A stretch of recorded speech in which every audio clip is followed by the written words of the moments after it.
Tenemos con nosotros a la doctora Raquel Faraji. Bienvenida, Raquel.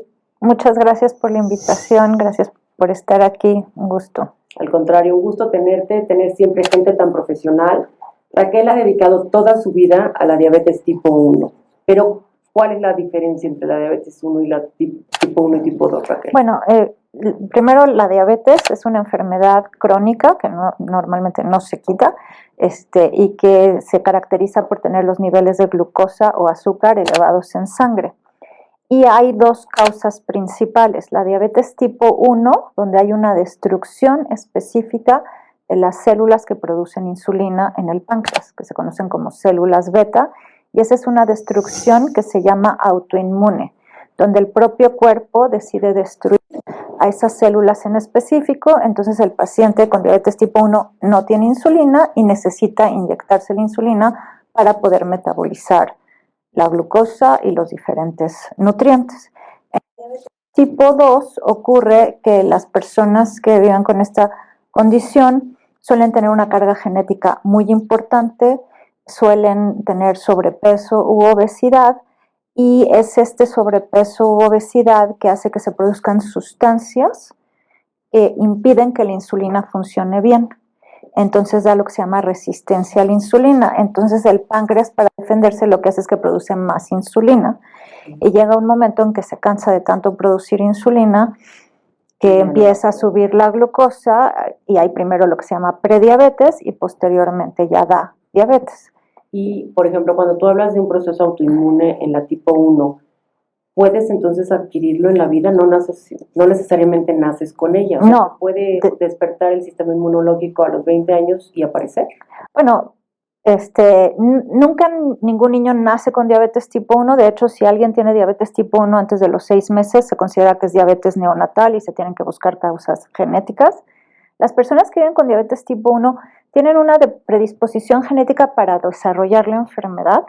O sea, nacen con esa predisposición, pero tiene luego que pasar algo en el ambiente para que se detone. Okay. Y el asunto es que todavía no definimos con 100% de certeza qué es eso en el ambiente. Esa era mi pregunta. ¿Qué es el Pero hay virus, hay diferentes, hay muchas teorías, la dieta, virus, condiciones, medicamentos, etcétera, pero tiene que haber algo que desencadene la enfermedad, y una vez que se encadena empieza a haber destrucción poquito a poquito de las células que producen insulina, hasta que se pierde más del 80%, y entonces cuando debutan con diabetes. Generalmente se diagnostica más en la infancia y la adolescencia, entre los 9 y 14 años más o menos, pero existen casos de diabetes tipo 1 diagnosticados después de los 20 años, así como ya hay casos de diabetes tipo 2 diagnosticados en niños y sobre todo en la pubertad, porque en la pubertad empiezan a subir todas las hormonas que empiezan a causar resistencia a la insulina, y si ya venía uno con sobrepeso, obesidad, viene. ¿Y hay análisis, me imagino, específicos para determinar si es tipo 1 o tipo 2? Sí. Bueno, uno puede medir glucosa e insulina, así nada más, y generalmente la insulina va a estar elevado en tipo 2 y baja en tipo 1. Más específicamente se puede medir el péptido C, que es un péptido que se secreta al mismo tiempo que la insulina. Entonces, si alguien ya se está inyectando insulina y queremos ver si tiene reserva o no tiene reserva pancreática, podemos medir el péptido C, y eso nos permite saber si está elevado, es más probable que sea tipo 2 o un tipo genético, y si está bajo, pues es más probable que sea tipo 1. Y también se pueden medir anticuerpos. Los autoanticuerpos, que hay 4 principalmente, y el más común es el anti-GAD, que si está elevado, pues ya nos dice que es diabetes tipo 1. Súper importante siempre, como les decimos aquí en nuestro programa, acudir a un profesional preparado como Raquel. Ella es endocrinóloga ya con una amplia experiencia y además dirigida a esta especialidad. ¿Has estado en campamentos con niños? ¿Qué pasa en estos campamentos? ¿Son puros niños que aprenden a vivir con esta condición? Sí, bueno, eso fue tal vez la parte más linda de mi carrera profesional, fue compartir en estos campamentos para niños con diabetes. Estuve 4 años en Boston, donde me entrené en la clínica Joslin. recién entré y que me dijeron de los campamentos, yo dije, yo voy, yo quiero ir. Y entonces la primera vez pues fui a aprender y cada año con más responsabilidad hasta que fui encargada de estos niños y eran como 100 niños viviendo con diabetes tipo 1. En Estados Unidos tenemos el campamento para hombres y el campamento para mujeres y duraban 6 semanas y los niños podían quedarse las 6 semanas o venir 1 o 2 semanas en diferentes tiempos y a veces había actividades entre los dos campamentos y siempre tenías apoyo de nutriólogas, de educadoras en diabetes, de los mismos counselors más grandes que vivían con diabetes tipo 1 enseñándoles en cabañas. Se come en un comedor y pues había que hacer toda la rutina del monitoreo de la glucosa, decidir la dosis de insulina en base a lo que iban a comer. Y es como enseñarles cómo vivir responsablemente ellos con su diabetes y eso generarles una independencia bien bonita, ¿no? Sí. Porque muchas veces las mamás pues tienen el miedo de cómo viajar, ir a un campamento, pero con un programa tan específico pues se vuelve al contrario, ¿no? Además aprenden a que ellos pueden manejarse solos. Y además descansan ellos. Descansan claro. Las mamás de tener que encargarse esa semana o 6 semanas. Que esté ahí encima diciéndole, ¿no? Claro, y ver que hay más personas viviendo con la misma condición que normaliza. Y luego cuando regresé a México, apenas regresé a México, fui a la Asociación Mexicana de Diabetes para averiguar sobre los campamentos y yo llegué en abril y en junio ya estaba en el campamento Tonali para niños con diabetes, que es cada verano. En México también. En México. Okay, para mamás que tengan niños con diabetes tipo 1. Es importante que los niños aprendan a vivir con su condición, a normalizar el patrón de una enfermedad con la que tienes que vivir y a poderse manejar en forma autónoma, ¿no? Más o menos sabes cuánta gente hay con diabetes tipo 1 en el país. No sabemos. Es que las estadísticas sí se han perdido muchísimo, ¿no? Por eso trabajamos en un registro que es el Registro Nacional de Pacientes con Diabetes tipo 1, RENASED, y de hecho tenemos una página que es el registro está basado en que uno como médico puede registrar a sus pacientes que viven con diabetes tipo 1 si nos dan su consentimiento para participar.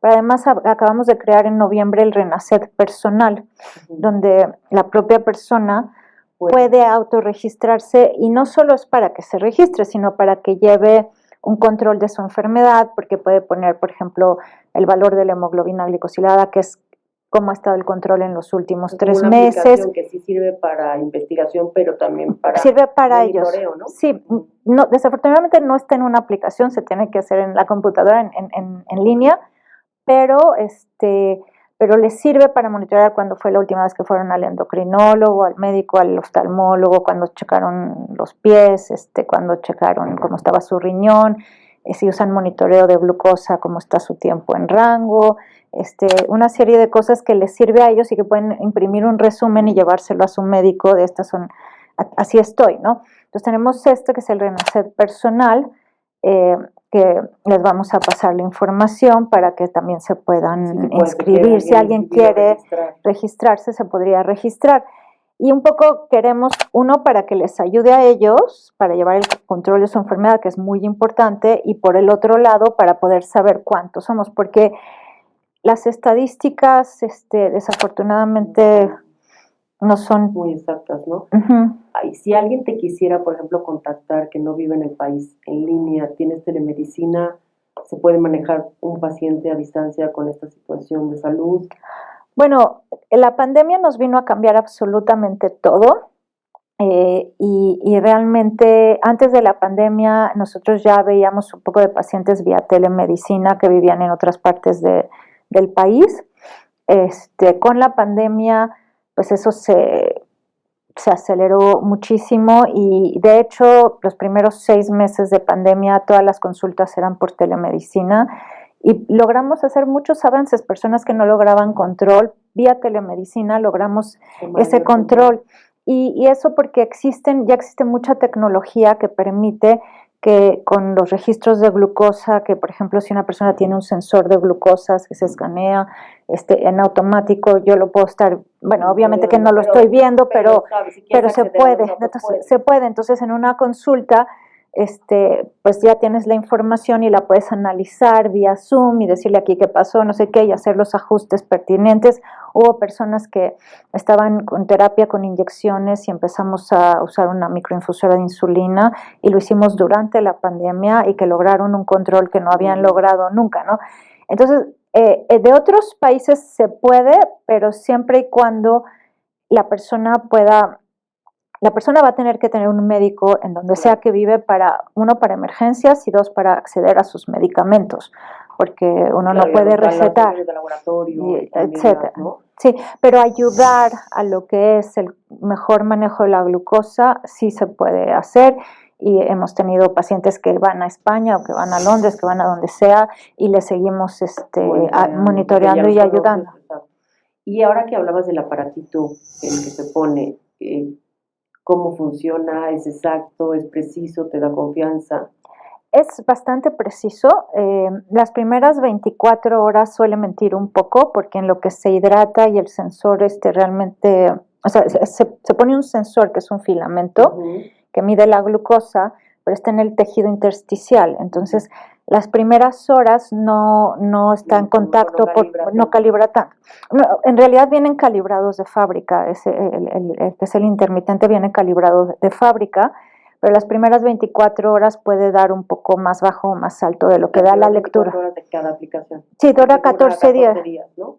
Y las últimas 24 horas también podría empezar a fallar un poco porque puede haber un poquito de fibrosis y ya no lee tan bien. Pero en general te da un buen control, ¿no? De los 14 días. Nunca te va a dar exactamente la misma glucosa porque uno es capilar y el otro es intersticial, y el intersticial tiene un retraso de unos minutos contra el capilar, pero nos ayuda mucho a ver tendencias. Y eso es muy importante, porque un valor de glucosa en un momento determinado no es lo mismo si la glucosa está estable, si está subiendo o si está bajando. Vas a tomar una decisión diferente si te tienes que inyectar insulina, si está subiendo, que si está estable o si está bajando. Si está bajando, tal vez no te vas a poner insulina, te vas a poner menos, ¿no? Entonces ayuda mucho a la persona que vive con diabetes, porque a la hora que se escanean ven cómo estuvieron las últimas 8 horas, ven la tendencia de las 8 horas, ven qué glucosa tienen ahora y ven la dirección de la glucosa. Entonces puede ayudar a tomar decisiones, y luego se hacen reportes que puedes ver de los últimos 14 hasta 90 días, y esos reportes te ayudan a ver qué tanto tiempo se ha mantenido la glucosa en el rango que queremos, que es entre 70 y 180, ¿no? Que es un rango sano. ¿Duele cuando te pones el sensor? No. ¿Genera a lo largo de estar usando mucho tiempo fibrosis o los vas cambiando de brazo? No, bueno, vas cambiando de brazo. Algunas personas pueden tener alergia al pegamento, eso sí puede llegar a ocurrir, o reacción cutánea, pero en general es bien tolerado. ¿Y sí se recomienda tanto en diabetes tipo 1 como en tipo 2? Bueno, en tipo 1, en cualquier usuario de insulina es 100% recomendable, pero hay muchos estudios que han mostrado que aquellas personas que usan el monitoreo de glucosa, aunque no usen insulina, como ven qué es lo que pasa con las diferentes acciones que tienen durante el día, van cambiando sus conductas. Sí, entonces ayuda a mejorar los hábitos y eso ayuda a mejorar el grado de control. Sí, también es exacto, ¿no? Como un Pepe Grillo que te está diciendo constantemente, a ver, bájale, ¿no? O no te pases tantas horas en ayuno, o no te pases, ¿no? Sí, o si comes arroz, si comes mucho arroz se te sube mucho la glucosa, pero si comes primero verduras o ensalada y luego tu proteína y dejas el arroz al final y no comes tanto, te va mejor. Claro. ¿Qué hacer, por ejemplo, es más peligroso según la baja de glucosa que el que suba? Bueno, sí, pero todo depende, hay niveles, ¿no? Entonces, la baja de glucosa o hipoglucemia hay 3 niveles. Nivel 1, que es de 70 a 54, que bueno, generalmente si estás en esos valores y comes algo, pues puedes rápido subir, y si estás monitoreando, la probabilidad de que bajes más es mucho menor. La baja abajo de 54, que sí ya te puede poner en riesgo, porque entonces deja de llegar glucosa al cerebro. Y ya lo que se llama la hipoglucemia severa, que es cuando pierdes el conocimiento o tienes convulsiones o requieres ayuda externa para salir. Eso puede ser muy peligroso, y de hecho también se ha visto que hipoglucemias que las personas no saben que tienen se pueden asociar incluso con condiciones cardiovasculares, infartos, arritmias, etc. Y una alta de glucosa no te mata a menos que sea muy alta, arriba de 400 y con descompensación y cetoacidosis, que es como cuando es el debut de las personas que viven con diabetes tipo 1, pues tal vez empiezan con mucha hambre, con mucha sed, con mucha orina y empiezan a tomar más y en vez de tomar agua toman jugo, su Coca-Cola y va, sube la glucosa y llega un momento en que se descompensan y llegan al hospital con problemas de respiración, etcétera. Y un problema es que realmente los pediatras, cuando una persona llega así mal, pues hay que, digamos que es otro signo vital, es medir la glucosa. Sí, pensar que puede ser la glucosa. Es importante, ¿no? Saber estos datos, porque a veces son como que presión, corazón, oxigenación ahora con la moda del COVID. Sí, pero bueno, pero se pasa la glucosa y sí, hay que medir la glucosa porque podría ser. Entonces sí, pero si sube la glucosa, pues puede ser una descompensación así como cetoacidosis en el debut de diagnóstico de diabetes tipo 1 o alguien que no se deja de inyectar o la insulina se echa a perder, etcétera, que puede caer en esto, o gente mayor que tal vez dejan de tomar agua, se deshidratan, empieza a subir la glucosa, tal vez les pasa un accidente, nadie llega y pueden tener lo que se llama coma hiperosmolar. Pero y la glucosa alta, no muy alta, pero alta a largo plazo, pues sí causa complicaciones. O sea, la diabetes por sí, pues no es el problema es la glucosa alta por muchos años, por mucho tiempo, que lleva daño en los ojos, que se conoce como retinopatía, daño en los riñones, que es nefropatía, o daño en los nervios que van a los pies y que se conoce como neuropatía. Entonces ahí es cuando la glucosa lleva mucho tiempo alta, por mucho tiempo. Y lo que sabemos es que cuando una persona es diagnosticada con diabetes, lo más importante es llevar el mejor control posible desde el principio y siempre. Después ya es más difícil revertir esos daños, ¿no? Sí, porque si estás 10 años mal y luego tratas de controlar, no es lo mismo que si llevas 10 años bien y luego te descontrolas tantito, ¿no? Y dime algo, todas estas dietas que a veces hay, express, dietas muy intensas, muy violentas para el metabolismo, pueden, si las haces crónicamente, pueden llevarte a generar una diabetes o no. Pero no, o sea, no sé a qué dietas te refieres, pero por ejemplo la dieta cetogénica en una persona o sea, incluso personas que viven con diabetes, pero una persona que no vive con diabetes y baja de peso y luego poco a poco va saliendo de la dieta cetogénica a una dieta de mantenimiento controlada, no. De hecho, hay un estudio muy grande en el Reino Unido de personas recién diagnosticadas con diabetes tipo 2, que los bajan y que logran reducir significativamente el peso y revertir la diabetes. O sea, entrar en remisión, digamos. Y con la metformina, que ahora se usa muchísimo, ¿no? Y en alguna ocasión tú y yo platicando hablábamos de los beneficios y de las bondades de la metformina. Platícanos un poquito. Bueno, la metformina es un fármaco que lo usamos desde 1957, es un fármaco que tiene muchas propiedades benéficas, que ayuda a disminuir esta resistencia a la insulina, actúa en el hígado disminuyendo la producción hepática de glucosa y ayuda, no es un medicamento para bajar de peso, algunas personas pueden bajar un poco de peso y tiene también efectos benéficos en personas que tienen cáncer, ayuda a que no avance el cáncer, ayuda a que la quimioterapia sea mejor, pero bueno, tampoco es un medicamento que uno deba tomar sin prescripción médica porque tiene efectos adversos y hay personas que no la toleran porque puede causar, bueno, es normal que al principio de sabor metálico, un poco de náuseas, malestar abdominal y luego se quite, pero algunas personas no, diarrea, por ejemplo, y hay personas que tienen diarrea y no logra tolerarla, pero hay liberación prolongada, y entonces si no toleran la normal, podrían... Disminuye la liberación prolongada porque va siendo más gradual. Sí, y hay menos riesgo de tener diarrea. Y puede ser que te acostumbres también, que los primeros días a lo mejor, como el magnesio, que se suelte y que te vayas acostumbrando. Sí, 100%, gradualmente. Yo generalmente voy empezando la dosis poco a poco y llegar a una dosis que sea terapéutica con el menor efecto adverso posible. Si no eres diabético, ¿cada cuánto recomiendas hacer unos análisis base de laboratorio de chequeo? Bueno, a partir de los 35 años es importante, bueno, es difícil contestar esta pregunta porque en México somos, todos estamos en riesgo, ¿no? Sí. Pero bueno, por ejemplo, en gente joven, si tienen sobrepeso o obesidad, sería empezarlo antes. Y en adultos, a partir de los 35 años, al menos cada 3 años.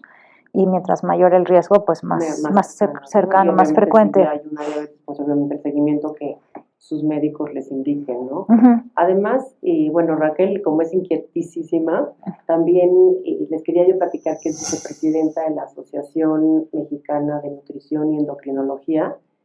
Y bueno, también esa labor que haces de gran investigadora, siempre anda brincando para todos los congresos, siempre muy, muy actualizada. ¿Cómo haces para hacer todas estas actividades, Raquel? Pues me mantengo muy ocupada. Trato de mantener un balance, aunque es un poco difícil con tantas ocupaciones, pero bueno, siempre yo creo que lo importante es mantener el objetivo, es lo más importante, ¿no? sí, no, y pues cuál es el objetivo de lo que quieres lograr y lograrlo, ¿no? Y en la Sociedad Mexicana de Nutrición y Endocrinología, pues es una sociedad muy activa que apoya a los miembros con los diferentes cursos de actualización, congreso, ahí tenemos un congreso anual, vamos a tener un curso internacional como parte del congreso anual que va a ser de tecnología en diabetes. Importantísimo estar actualizando, sobre todo con tanto cambio tecnológico, ¿no? Uh-huh. También, Raquel, sé que tienes una gran plataforma educativa que bueno, es importante estar educando a los pacientes. Ella es directora de la clínica Endy y bueno, cuéntanos cómo acceden a la plataforma, qué tipo de cursos dan, enfocados. Sí, bueno, tenemos nuestra página web y dentro de esto tenemos una plataforma donde tenemos algunos cursos montados en Thinkific y tenemos un curso, por ejemplo, para personas que viven con diabetes tipo 1 que es totalmente gratis. Son como casi 3 o 4 horas de videos, pero son videos cortitos de 2 a 12 minutos que puedes ir viendo poco a poco, entonces sí se inscriben, se registran para ir llevando los cursos, pero también tenemos en nuestra página los videos más importantes, a los que pueden acceder directamente de cómo usar un glucómetro, cómo usar qué es la hipoglucemia, qué es la hiperglucemia, o sea, educativos de este tipo, y también tenemos algunos cursos que hemos dado en el pasado que la gente puede acceder y comprar. Y tenemos diferentes niveles. Lo que me gusta es que lo manejan a todos los niveles y la verdad con costos bastante razonables. Tienen un grupo de apoyo también. Vamos a lanzar, tuvimos algunos grupos de apoyo durante la pandemia, que fue muy interesante. Muy importante y mucha convocatoria y mucha participación. Y ahorita estamos lanzando para el 26 de abril y 5 de mayo son 2 fechas porque tenemos 2 grupos de apoyo. Uno para personas que viven con diabetes tipo 1 de 16 años para arriba y el otro para sus cuidadores, para los familiares, que son 2, digamos, condiciones totalmente diferentes. La persona que vive, pues, es cómo le impacta y también conocer a otras personas que viven con la misma condición y los cuidadores que podrían ser familiares, cómo también les impacta, porque al fin y al cabo, pues, es una enfermedad que llega de repente a tu vida y cambia muchísimas cosas. Entonces tenemos estos 2 grupos de apoyo que están a punto de salir y tenemos de hecho la próxima semana, el 20 de abril, un Facebook Live que les vamos a pasar la información, donde va a estar la doctora Jessica Borenstein hablando sobre la importancia de los grupos de apoyo, dirigida por la doctora Emma Picasso, que es endocrinóloga pediatra. Está muy lindo el Facebook Live, es en la noche, me parece que a las 8 de la noche, pero... Toda la información la pueden encontrar en su página, porque sí es importante que empiecen a contactar con comunidad que tengan estas mismas circunstancias de vida, que lo único que logran es generar una vida más sana, una vida más bonita, una vida más segura, ¿no? Uh-huh. Y también estamos por empezar un diplomado dedicado a profesionales de la salud, uh-huh, que está súper interesante, sobre todo lo que me platicabas de los módulos, de poderlos tomar separados. Sí, bueno, tenemos este diplomado de manejo óptimo de la diabetes en la era de la insulina. está avalado por la Universidad de Anáhuac Cancún y por la Sociedad Mexicana de Nutrición y Endocrinología. Son 8 módulos, cada módulo dura 4 semanas. Cada semana se van bajando los contenidos de la página y se van haciendo como tareas, viendo videos, haciendo exámenes, proyectos, etcétera. Y además, una persona puede tomar los 8 módulos, tomar todo el diplomado, pero si no se siente preparada para tomar todo el diplomado y hay un módulo específico que le interesa, puede tomar ese módulo por separado. Entonces, por ejemplo, empezamos con el de aspectos psicoeducativos en el manejo de diabetes. Después tenemos de cómo prescribir insulina, la nutrición, el monitoreo. Tenemos uno que es de ejercicio y diabetes y manejo de la insulina, condiciones especiales, pacientes hospitalizados, etcétera. Y finalmente terminamos con el apoyo emocional.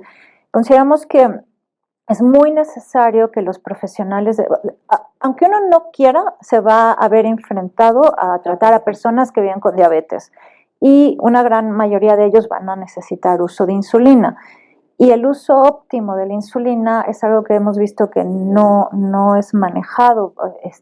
Muchas veces lo único que van haciendo es aumentar la dosis de insulina y aumentarla sin ver cómo ha estado la glucosa a lo largo de todo el día y sin darla en el momento necesario. Y esto no es solo para diabetes tipo 1, es para cualquier tipo de diabetes que requiere uso con insulina y creemos que es muy importante y queremos compartir este conocimiento con los profesionales de la salud, que pueden ser médicos generales, internistas, endocrinólogos, nutriólogas, educadores en diabetes, enfermeros, terapeutas físicos, profesionales de salud. Veces además te tocan en el consultorio, a mí me ha tocado que les compensan, ¿no? Saber qué hacer, cómo actuar, y siempre es importante que tengamos esta información, estarnos capacitando, estarnos preparando cada vez más. ¿Cuántas horas más o menos hay que dedicarle a Son como 160 horas. Pero a la semana más o menos. Bueno, habría que ir, pero como unas 5 horas. Más o menos a la semana, ¿no? Sí. Realmente todos estos programas, estas plataformas están hechas para tener un acceso a ellas de una forma amable, digamos, mientras sigue uno trabajando, porque pues tiene uno que seguir trabajando. Claro. Y también al mismo tiempo podemos seguir aprendiendo y seguir estabilizando, porque además de esto que nos explicas tan claro y también del manejo adecuado de la insulina, depende la calidad de vida, los años que viva el paciente y que vivan bien, porque no es nada más vivir, es que vivan sin secuelas y que tengan la más alta calidad de vida posible. Exacto. Ese es el objetivo. El objetivo de la clínica es precisamente poder ofrecer la más alta calidad de vida posible a los Qué bonito. Y además en forma preventiva, ¿no? Que es algo que yo siempre les comento mucho aquí. Prevención, información, escuchar a sus médicos, no automedicarse. Para eso hay especialistas. Yo sé que Google, YouTube y todo tienen mucha información, pero a veces hay que saber cómo interpretarla y para eso están los profesionales como Raquel. Raquel, muchísimas gracias. Gracias por la invitación. Al contrario.